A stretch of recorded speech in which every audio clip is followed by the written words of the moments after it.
New play day, it's new play day here on Shakesyear, and today we get to start digging into King Lear, which is a big play. It feels like a big play, but it's totally manageable. We can do this. We've done 16 other plays. We can totally handle King Lear. And anyway, at the time of recording, Glenda Jackson is playing the title role in King Lear on Broadway, and it's a phenomenal production. It's so good. If you are in New York right now, I recommend that you go see it. And if you are a theater person and you want to know how to cast diversely, go see this show, because they did it. They did it really well. Spot on. All of that sort of thing. So anyway, King Lear, it's big, it's a tragedy. It's one of those, the title role is one of those roles that men put on their bucket list and they want to do when they're 80. And I was fortunate enough to play it like 3 years ago, something like that. And I'm not 80 yet, and I'm not a man, so that was kind of a thing. But it's a fascinating play, and it's one where the folio version, the first folio version, differs just enough from the first quarto version that people get really squidgy about what version you're going to do, because there's a few lines that are attributed to one person versus another person, which seem to change like the whole atmosphere of the play, that kind of a thing. So that's a thing. People get very particular about their King Lears, about what version of King Lear, about how they're going to do King Lear, about how they're going to do some of the tricks that happen in King Lear, all that sort of stuff. And we have character paths that sort of cross and develop in different ways. And it's a beautiful play. It's a really beautiful, big, bold play full of stuff. And all of it is such human stuff. It's just, it's a good play. I don't know if it's my favorite, but it's a really good play. And yeah, so along those lines, just to reiterate, for the sake of this whole Shakesyear project, I'm doing the first folio version. So if any of you out there are King Lear purists and you're like, but it goes this way or it should go that way, I'm just going first folio version straight through, regardless of which kind of storyline you like better. So anyway, play starts out, hooray, things open, and we see Kent and Gloucester, who are both like aged advisors to King Lear, and they're chatting, and one of them's like, oh, I thought he liked this son-in-law better than he likes that son-in-law. And he's like, yeah, I thought so too.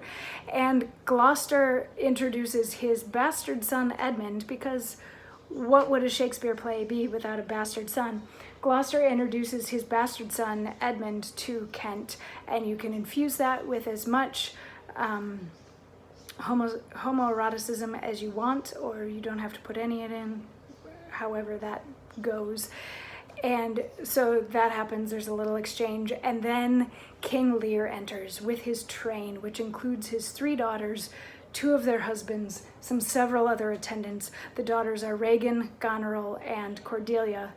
Goneril being the oldest, Regan being the middle child, Cordelia being the youngest child. Goneril is married to Albany.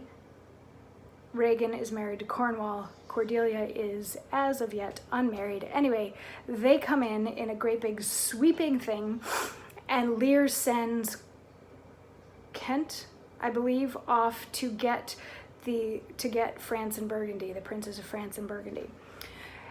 And once he has left, King Lear says, meantime, we shall express our darker purpose. Give me the map there. Know that we have divided in 3 our kingdom, and 'tis our fast intent to shake all cares and business from our age, conferring them on younger strengths, while we, unburthened, crawl toward death. Our son of Cornwall, and you, our no less loving son of Albany, we have this hour a constant will to publish our daughter's several dowers, that future strife may be prevented now. The princes France and Burgundy, great rivals in our youngest daughter's love, long in our court have made their amorous sojourn, and here are to be answered. Tell me, my daughters, since now we will divest us both of rule, interest of territory, cares of state, which of you shall we say doth love us most? That we our largest bounty may extend where nature doth with merit challenge. Goneril, our eldest born, speak first. It's exposition. it's an exposition monologue, but we're just in Act 1, Scene 1, hearing from the king, and that's what needs to happen in Act 1, Scene 1. So basically what he's saying is, I want to retire from being king before I'm dead so that I can go enjoy myself, and I'm going to give all of my lands and cares and responsibilities and duties to younger people who can deal with this sort of thing while I just get to enjoy my retirement. So he plans on dividing his kingdom between his 3 daughters, and he says, hey daughters, I'm gonna sneeze. He says, hey daughters, whichever one of you 3 says that you love me the most, you're gonna get the biggest piece of my kingdom. And by the way, Cordelia, who is yet unmarried, we're gonna hook you up with either the Prince of France or the Prince of Burgundy right now.